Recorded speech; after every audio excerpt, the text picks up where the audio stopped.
Boom, just like that, I'm back. I'm back. That's Adventure Dog chewing on her bone. So, and there's going to be no escaping that one. She's been waiting a while to do that. One of my rituals with her, like, she's just on me. She sticks to me like glue. And we go into the shop before I do this, and I'll hit the deep freeze, and I have a bag of elk bones, like the full leg bones with the big knuckles on. And I'll take a chunk of bone over to the chop saw, and I'll chop off a chunk of bone and give it to her. It's probably the best time of her day, right? And so that's the first time she's been able to do that in, 3 weeks? So there's going to be no bitching at her for making sounds for chewing on her bone, I'll tell you what. Luckily found a gap in storms to come home in the ferry. They had it shut down. There's a storm brewing out there right now, starting to pick up. So lucky I got home when I did. I only got one big tree blew over. My neighbors, they had a huge fir tree go through their house. Unfortunate, but they're getting that fixed. Nobody got hurt. It's all good. Horses were terrified. Animals were terrified, but it's all good. Yesterday I stopped on my way home, my favorite blacktail hunting spot, and I hiked up this frickin' mountain in knee-deep snow. And there's no deer. 2 small ones, that's it. But I might even show you a clip of what that looks like when I go through my favorite forest there. It's pretty freaking awesome. I probably already have shown it, though. What else? Whoops. Maybe get this microphone. Shit, probably can't even hear me yet. Hope so. I better try and make sure it's working. Hold on. All right, there we go. I hope that's better. Now, what am I going to do here now today? I'm going to show you guys something kind of weird. It was weird. It was weird to me. The other day, driving home, I don't think you've seen this clip yet. And I started the camera up on the dash. I put my GoPro in a holder, and then I clamped it in the cell phone holder on the dash of the truck. And it records so I could share exactly what I see. Because a lot of these places, especially the Duffy Lake Highway, are included in people's experiences, especially the Duffy Lake Highway. So at Seton Lake, I drove right up to the lake. There's a park at the lake, and I want to show you guys a view of the lake. There's no wind. It was absolutely pristine and perfect and absolutely stunning. And 2 friends of mine had monstrous boulders thrown in the water beside them at that lake, halfway down on the left, a few months back. I think it was September. Side note. But anyway, so I'm sitting there. What was it? I think it was like 3:30 or something. And the railroad tracks travel down the lake on the right-hand side. And those train tracks go all the way through to Pemberton and up and over through Whistler and down into Vancouver to the coast. That's where those train tracks lead. Nowhere else. And there's nothing down there. There's no road that goes down there on the right. There's nothing down there. You can't get to another community until you get like miles down the river to the next mountain pass. Anyway, I'm sitting there with the camera going to the truck, and all of a sudden this private-style helicopter comes flying from behind me over top of the trees, over top of the water low, then hangs there right and goes into a little nook in the side of the mountain over the train tracks, I thought. And I'm like, huh? What the hell's this about? And I couldn't see shit. So then I'm sitting there and I thought, oh, there's another lookout farther above and farther off to the left, facing the lake. So I turned my truck around, I drove back up to the main road, pulled off the next loop. I'll share it here. And I'm looking and I'm hoping I could get to enough of an angle to see the helicopter, see what the hell it was doing, right? So I left the dash cam going while I got out, and then I'm pulling out my Canon 5D, and then you got to set the thing up, right? I got a telephoto lens on it. I'm trying to set it up on the tripod to get some video and zoom in and see what these guys are doing. Because it's so random and absolutely weird. There's nowhere to land there. There's no vehicle there. There's no train there. There's no construction crew there. There's nothing there. And I don't know what they were doing. They came in fast, hooked right, disappeared behind the point. I drove up, got to an angle, I could just see them. And as I was getting my camera set up, then they backed away and they took off and went back the way they came from. And I took a couple snapshots with them at least. And I still did manage to catch them on the GoPro. Very random and very weird. And I don't know what the hell that was. What they were doing. I don't know. Anybody got an idea? I haven't a freaking clue. Anyways, I thought I'd share that with you guys just because. And then as I'm looking through my telephoto at the area, looking for a sign of something of what they're doing, here's a couple freaking mountain sheep sitting there grazing. Like nothing even went down. Now, for all you hunters out there, or people who are familiar with wildlife, that's really weird, right? A loud helicopter comes and flies in fast and sits there hovering above the ground, and you are a mountain sheep and you just sit there grazing like it's not there. That's not normal. But anyway, I thought I'd share that. What else? So what's going on in the world? Lots going on in the world today. A lot of real crazy, disgusting shit's going on in the world. But one thing I want to get across, my point of view, my take on it, debatable. Right now, not mainstream. Yeah, I guess it is mainstream. But right now, a lot of people are claiming that humanity's shifting. There's a great shift going on. There's a great awakening going on. Everything's changing. There's a huge shift. Spiritual shift. And they're really pushing this onto society around the globe, right? And my take on that is bullshit. There is a huge shift going on. I guess there is to a point, but the only thing that's going on is these. That's it. And you know what? I just spent 3 weeks in the real world. All right? Solo. 3 weeks of a shit pile of physical activity every day, all day long. Just look at all my entries here. Piles of exercise. Healthy oxygen. I don't think I ate any sugar at all. I think the worst thing I ate in 3 weeks was coffee. Everything I ate home-cooked meals. I think I brought 3 big chickens that we grew. I brought a bunch of elk steaks and burger. I bought all my own food. And I ate very healthy. I don't think any sugar was involved. And why I stress on the sugar is because sugar is a toxic substance for the human body. It's all there is to it. I'm just saying, what I'm saying is, I spent 3 weeks in the real world. The real world we're all brought into. And I ate all of the available healthy foods that are available to us through the real world. Nothing manufactured, no poison, no dog shit. And I also moved my body all day long, every day, to the max. I got huge amounts of exercise. My mind is absolutely clear. Clear. Absolutely stress-free. Happier than shit every day. And nothing's changed. There's no shift going on out there in the real world. Nothing's different.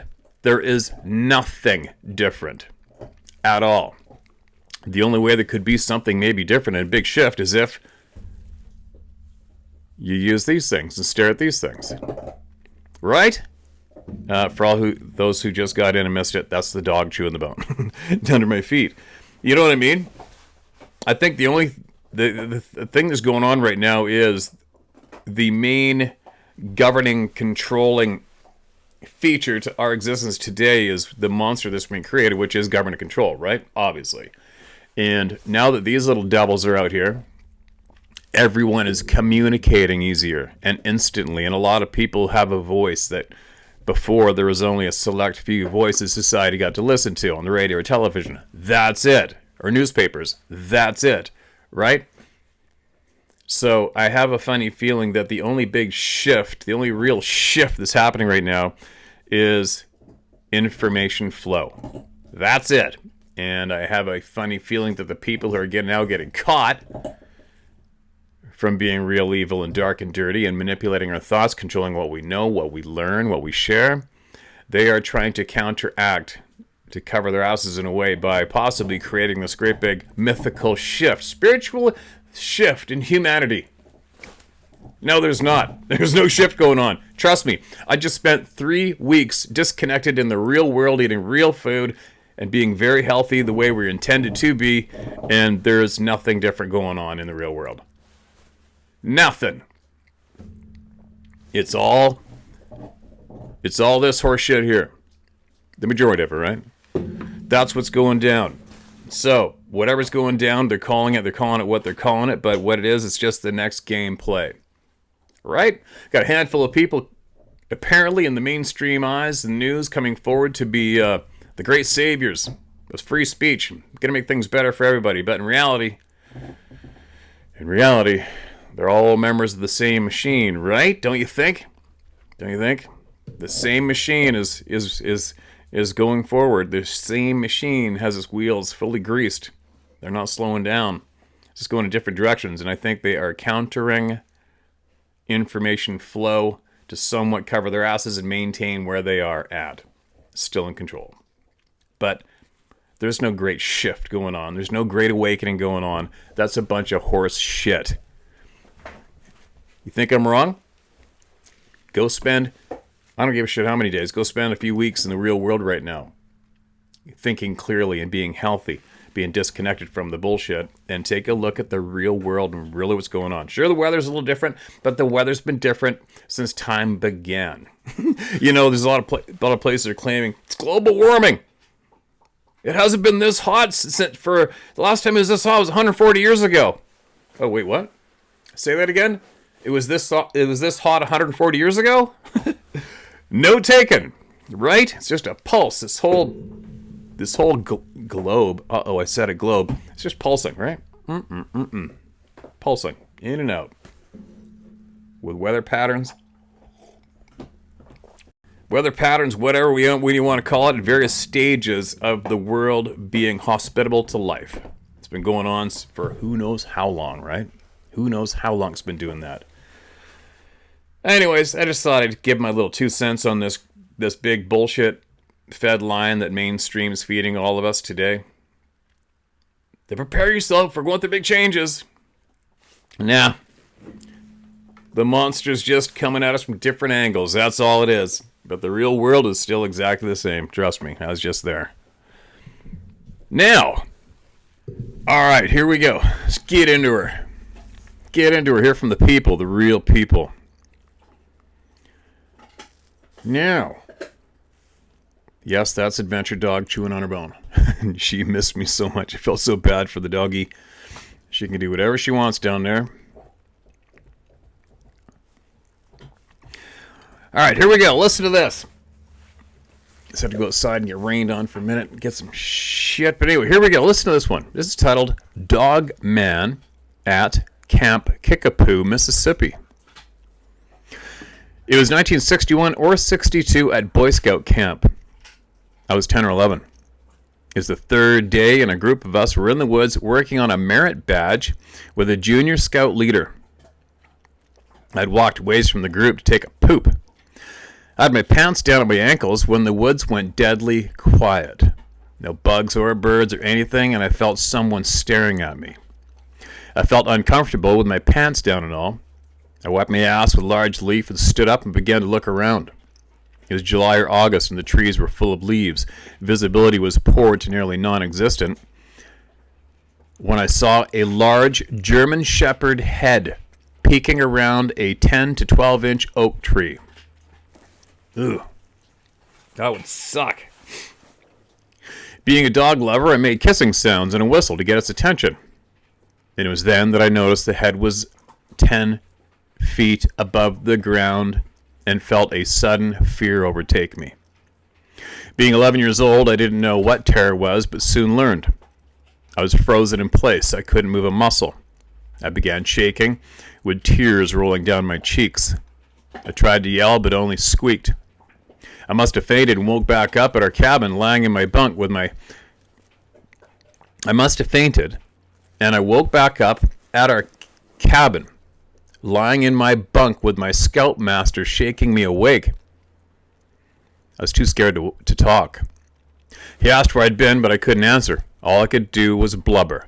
Big dog, big dog. He called my dad to pick me up.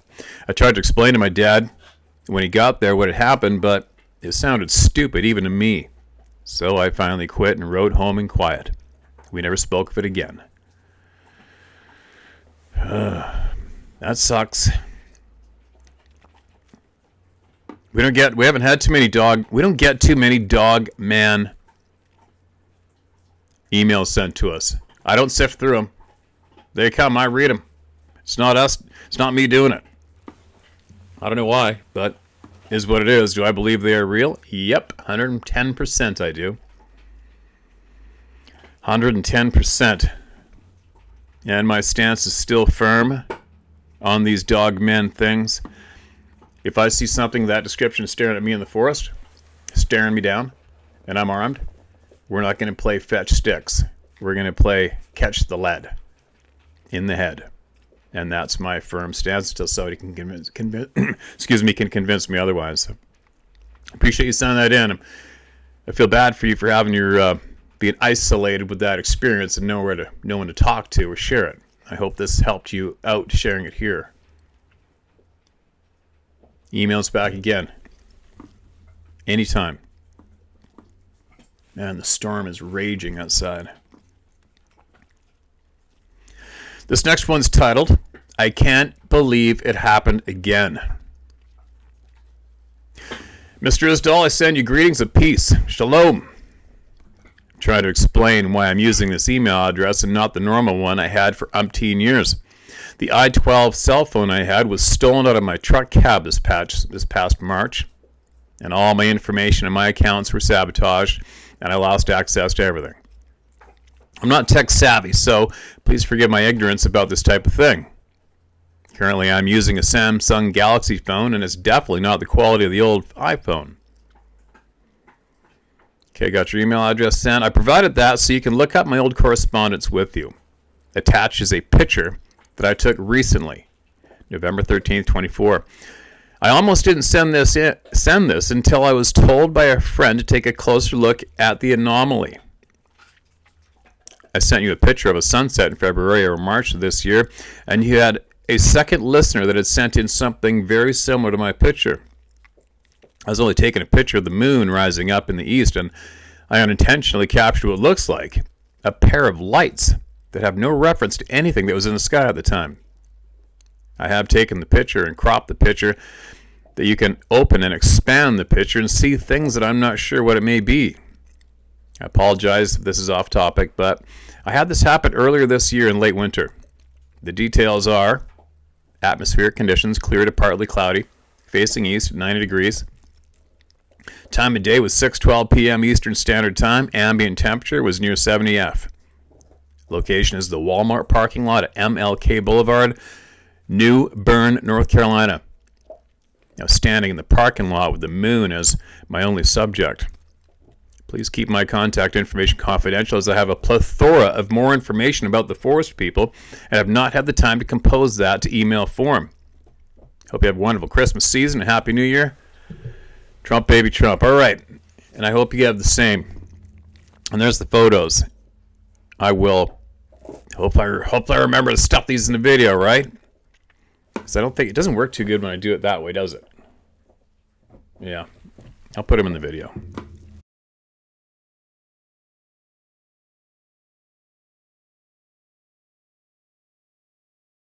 No shortage of odd things in the sky, especially today, right?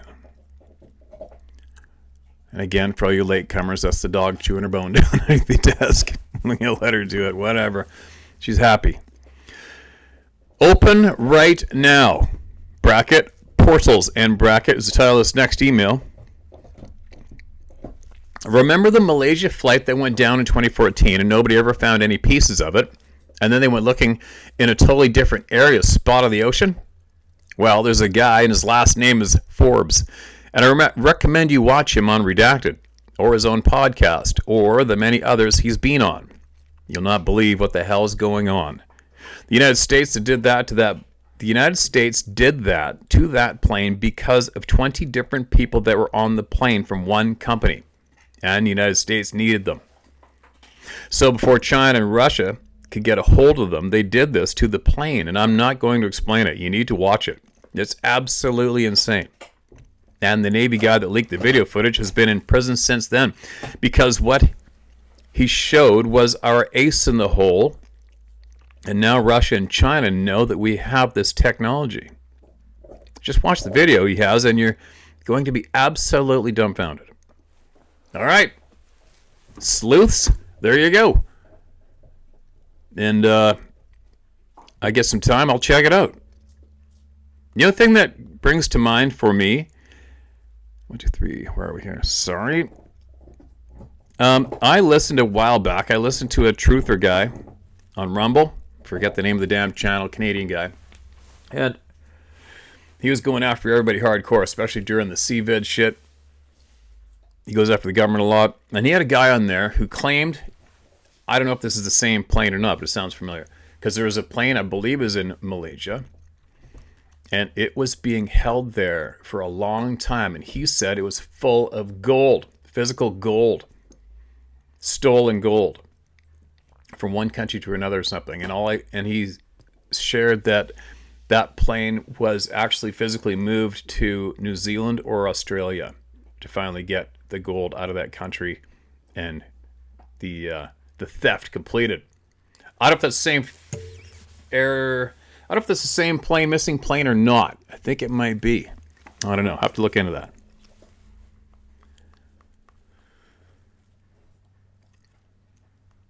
Thanks for sending that heads up in. Somebody's going to be interested in it. A Beast of Bray Road is the title of this email. Hey, Steve, I heard you read a man's father's experience with a Dogman. They are just as real as Sasquatch, and I'm sure you've already heard of this particular farm, but just in case, here it is. There is a man named Lee Hampel, a retired math teacher, that has been documenting everything that is going on with his property that rests on Bray Road in Elkhorn, Wisconsin. He doesn't have any social media presence, but you can find a lot of information on YouTube about him and the pictures and videos that he has in his collection. If you want to familiarize yourself with this stuff, I'd suggest starting with the Expedition X video titled The Hunt for the Beast of Bray Road. Then, from there, you can decide if it's worth looking further into. Enjoy, kind regards, Matthew. Okay, man, thanks for the heads up. Our sleuths are going to be onto it. Somebody is. I get time, and I remember. Obviously, I get a piss load of emails, right, and things suggested. I get a lot. This next email is titled, Too Close to the City. Hi, my name is blank blank. Call me Bob. Okay, Bob.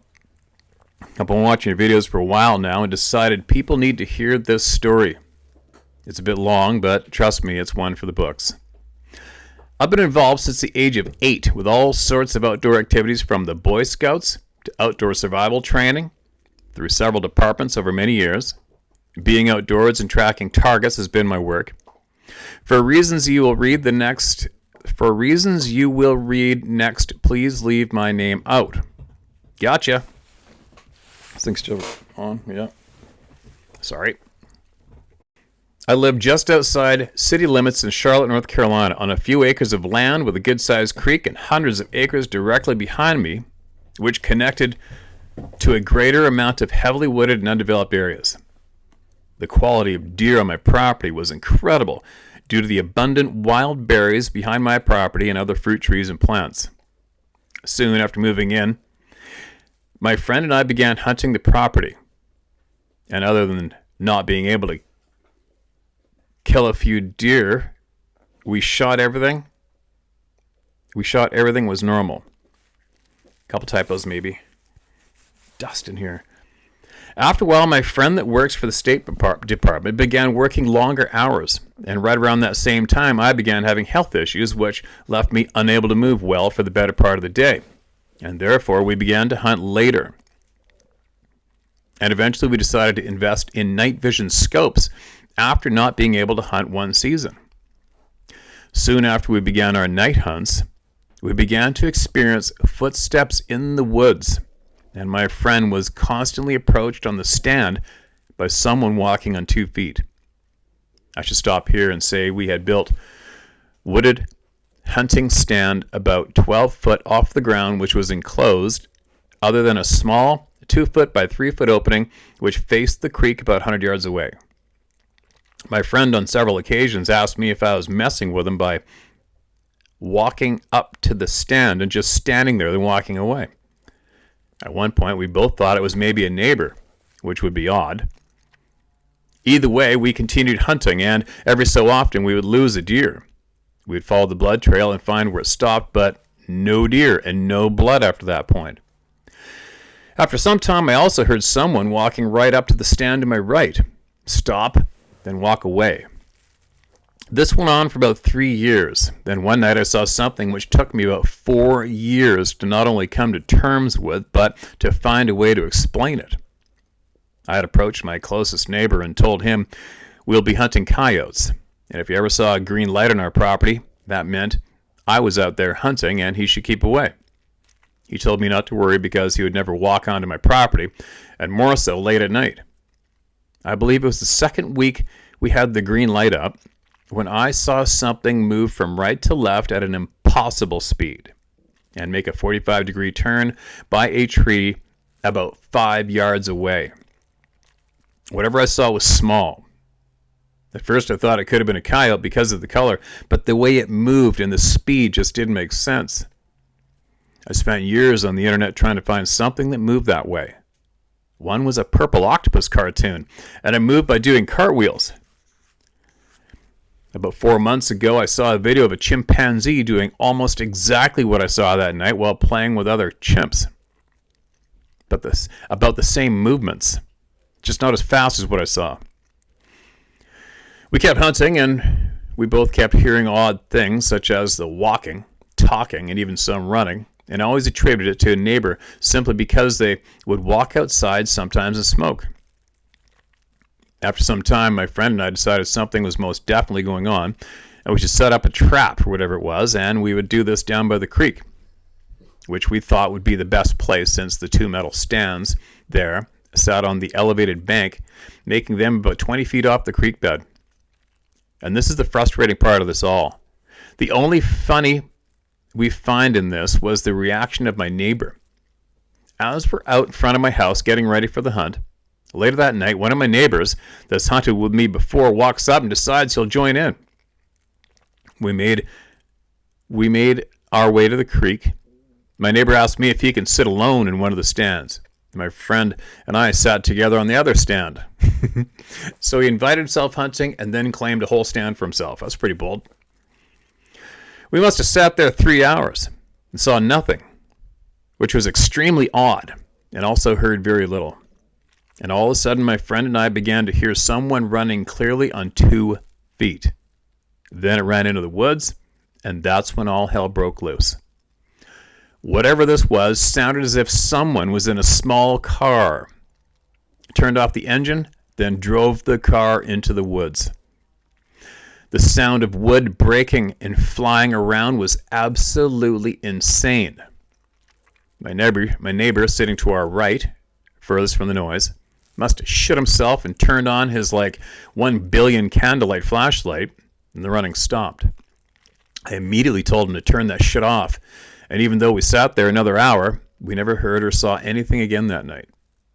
The crashing noise we heard that night was so intense, and whatever it was running right in our direction still pisses me off that neighbor turned on his flashlight, but I smile every time because I know he shit himself.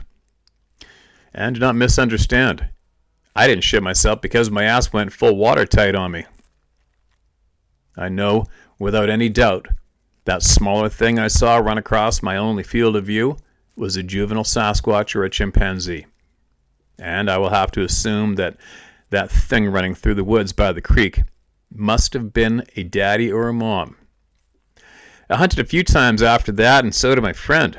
I sold the house and moved a few hours away, but still keep in contact with the owners. Thanks for everything you do. We all appreciate that. We all appreciate what you do. All right, and I appreciate you sending this in, because I can't do what I do without you. Now, I wonder if maybe possibly, did you or anyone go look for the shrapnel debris trail from all that noise? That's a big curiosity for me. A lot of people write in hearing the same thing, but we never actually get video or photos of the debris trail, the carnage trail left over, right? I like to see that. And there you go. Here's another one. No subject in the title email.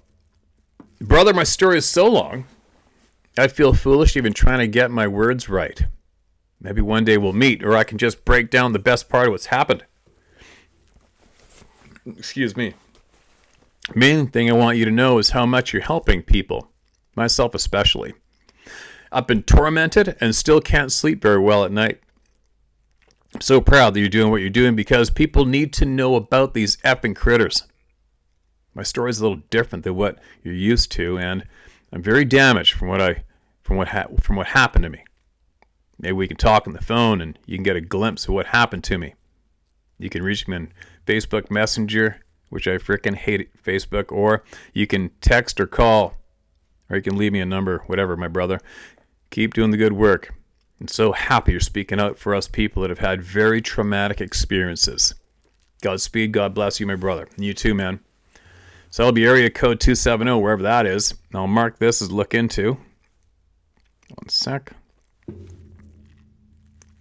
And we'll get a hold of you, all right? We'll get a hold of you. That sounds pretty serious. There's another one titled Aboriginal Request. Hello, Steve. My name is Pete. I'm an Aboriginal person. You have read the 2 emails that I sent in. And the last one was the First Nation word. I'd like to discuss a few things with you. I live in the Lower Mainland now. We can do this by email, or if you'd like, I prefer a phone conversation. Either way, I'm good. Okay, Pete, let me mark this as look into, and we'll get a hold of you.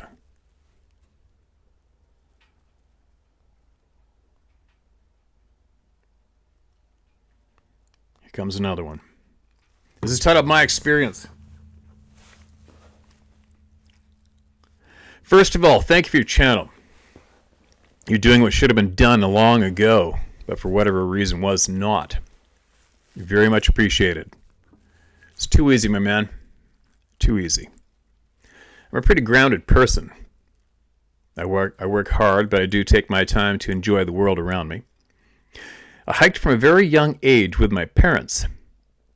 I love mountain biking, and I used to be a serious cross-country skier, so I spend some time in the woods and mountains in all parts of the year. Nowadays, I work with bonsai trees, which requires me to go to remote cliffy parts of the mountains, off trails in summer, to find some good, rugged trees suitable to train to bonsai, and go dig them up come autumn or spring. Always have I been an avid mushroom picker. My family and I would go to a particular spot in the Alps for 30 plus years and do some remote up the footsteps of the mountains for the past 15 years. I think you meant up the foothills of the mountains. It's a small population of bear there, deer, mountain goats, and a kind of wild rooster that can be a pain in the ass when they get territorial and all crazy. They get big and heavy and will shred your jacket to pieces and still won't give up unless you hit them with a heavy tree limb a few times. I've seen videos of those suckers from Norway. I think they did that to me. I'd smoke them in the head and cook their ass. They look delicious. So it was wet and foggy early September morning, in 2014, when I decided to go to that spot to pick up some mushrooms for family and friends. Everyone likes them because their texture of higher mountain mushrooms is so much denser and richer in taste. But I had no such luck. Pickings were few and far between, and I had a feeling it was a waste of time. And this feeling almost suddenly went to, you should not be here. That I had a few times before in the mountains, but never much more than that. So I shrugged it off to a bad day picking. I remember saying to myself, just go check under and behind the spruce that grows at the start of the steep descent. And as I looked down and scanned for mushrooms, completely focused to find a good one, but saw nothing. I looked away again, and in that moment I heard the deepest horse-like snort that was just centimeters away from my left ear. Centimeters. And shook me to my core. My both ears pulled back, ringing intense, so deep, so mighty, and so near, volume-wise, it could have been the largest Belgian draft I've ever seen. I was not ready for it at all. I did not think bear at that time. I tried to rationalize instantly, so I went from holy crap to who the hell is the douchebag riding a horse that thinks this is funny?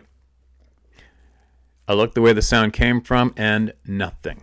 No trail, no horse, complete silence. Only then I felt fear. Something is not right, and someone must be watching me, and I need to get the hell out of there. I never felt such dread before.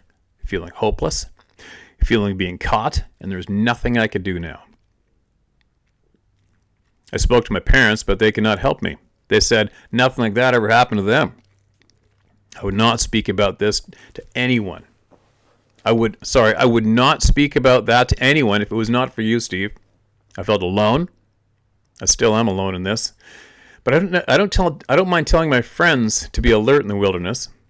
When I get asked why, I tell them we just don't know everything and direct them to your channel. None have come back giving me shit about it. Thank you again. We also have a folklore of strange happenings in the mountains and remote rural areas from not long ago. Being a very pagan nation originally, but people forget. Wild men, wild women, hound headers, invading the lone homesteads and farms, dwarfs that live under the rocks and caves, messing with wanderers, leading them the opposite way. But helpful spirits too. So confusing. Everything. But seems so far from most of our lives. So detached. So much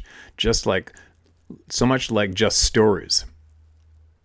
Having a small cluster of missing people from our national park that were never found in such a tiny part of the globe. It makes me feel we need to hear much more from every corner so we can piece together where we stand as a species. I'm 39, still walking the mountains, but where? Much more since. Sincerely, Gasper Gabriel, Europe, Slovenia. Okay, Gasper. I appreciate you sending that in, man. That's terrifying. That's definitely somebody messing with you. Why? I don't know. It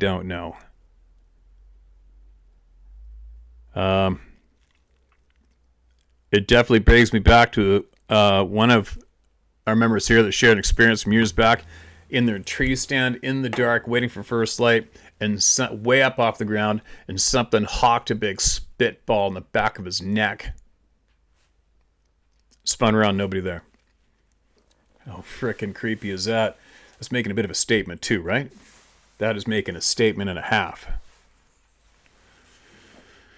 Keep us posted, all right? Hope you're still here watching, listening, and learning from all the people.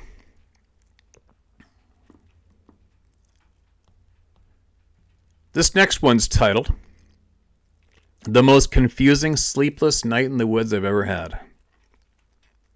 Steve, hi. I have a story that you're welcome to share with your viewers.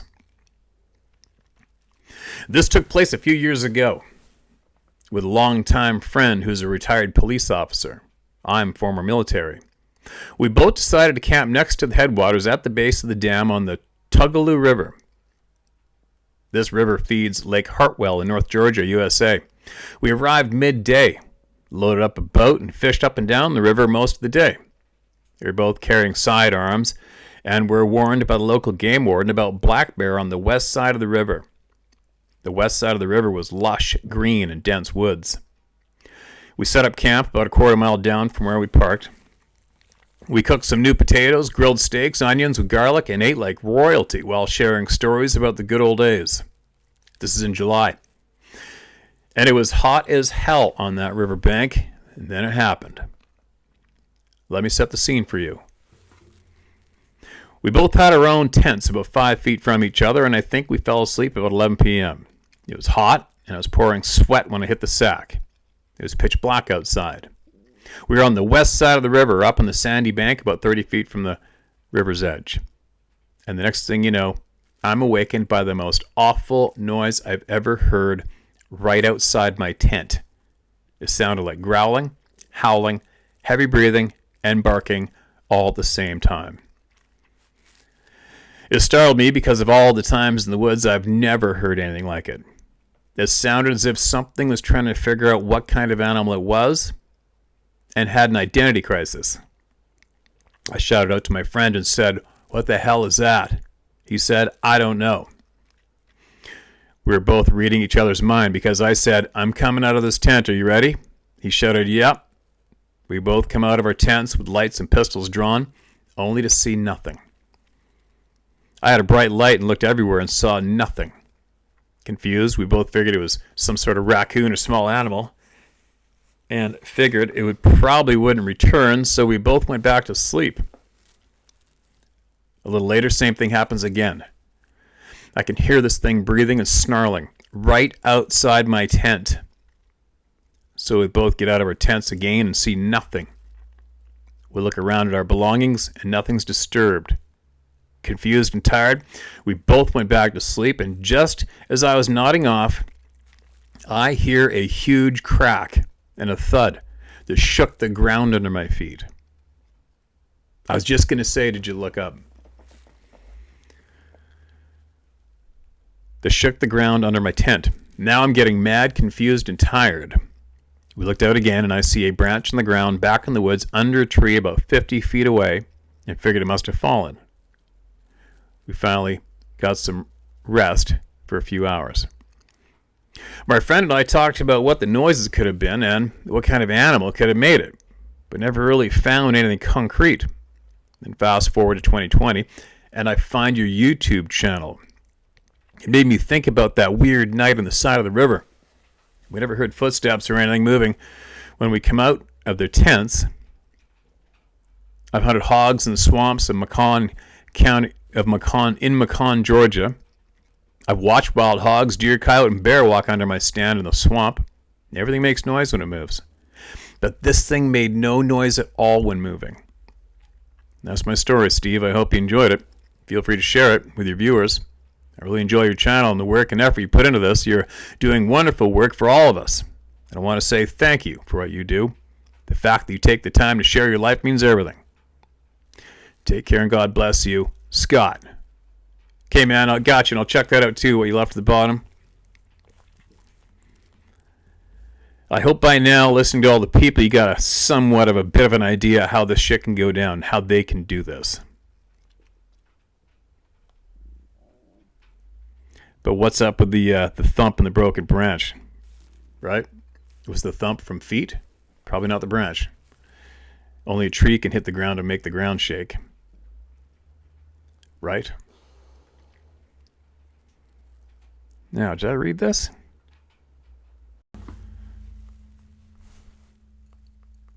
All right. I'm going to read this one more. I've had to redo a few of these emails, so you know. I grabbed the mic and I hit mute. So I got a little confusing behind the scenes here. So, Beast of Bray Road. Let's title this email. Hey, Steve, I heard you read a man's father's experience with the Dogman. They are just as real as Sasquatch. I'm sure you've already heard of this particular farm, but just in case, here it is. There is a man named Lee Hempel, a retired math teacher, that has been documenting everything that is going on with his property that rests on Bray Road in Elkhorn, Wisconsin.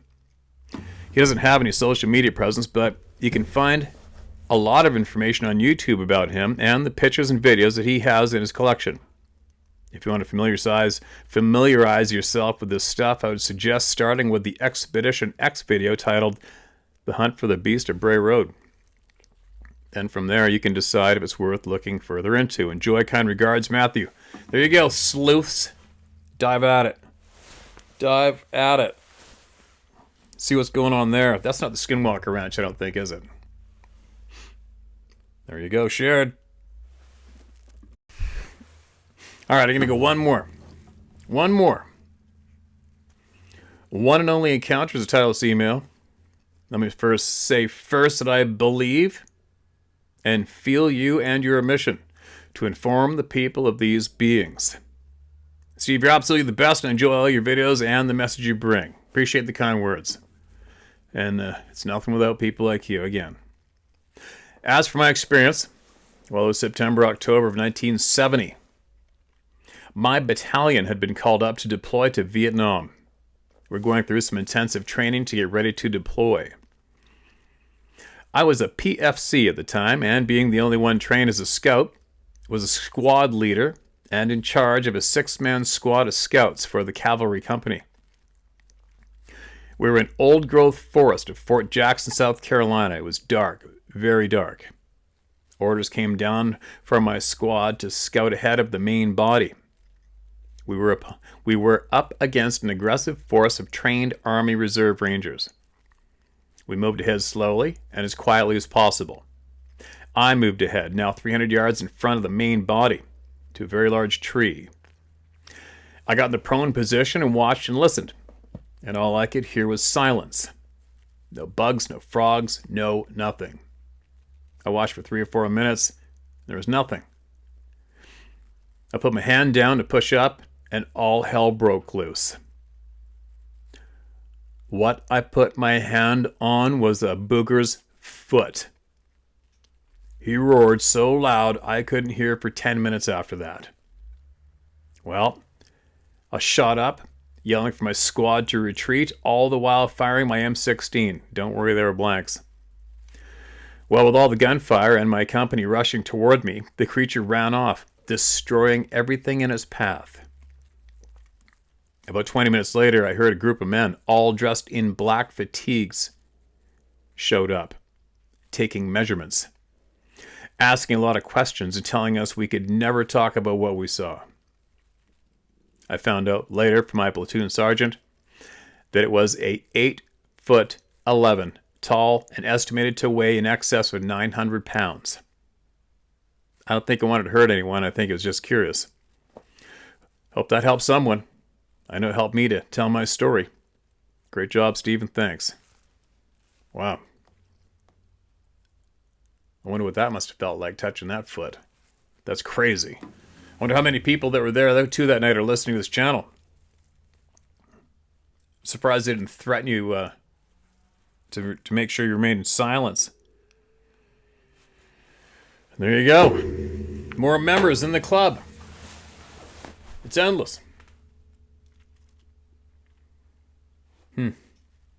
Man, I got a lot I could talk about after these past few weeks, but another time. I'll keep on the theme and listen to all of you for as much as I can. I tend to babble a bit, right? Sarah still has these decals. Decals. They call them decals here. I swear to God, I grew up with everybody calling them decals. Isn't that funny? Different country, right? Still in the store. The howtohuntstore.com, I think it is. Link will be below anyway if you want them. What else? I think that's about it. I got so much to do. My truck is so disgusting. There's wet hunting clothes in there from yesterday. My dirty laundry from the past hunt. That dough and heat scent. I screwed up and got some of that out of my clothes. Oh my God, it's just humming in there. I got a lot of cleaning and organizing to do. I got to deal with all the venison, all the meat, etc., etc., etc. Anyway, it's good to be back. So, I'll be back tomorrow. Share my story at howtohunt.com. Get your truth to us, all right? No matter what it is. Get your truth to us. Especially if you're not supposed to. And we'll get that shared with the people. And I will be back tomorrow. Later. One more thing, I forgot. I was going through my trail camera videos, which I have hundreds. Well, probably thousands. And I found one. It doesn't mean anything. Maybe it does, maybe it doesn't. But it's an odd video for me. It was at nighttime. I don't recall the temperature or anything. It'll be on the bottom. I'll leave it on the bottom when I get it out of my phone and add it to here. And I just noticed something coming across the screen. The trajectory was just like... The trajectory was kind of like a rock.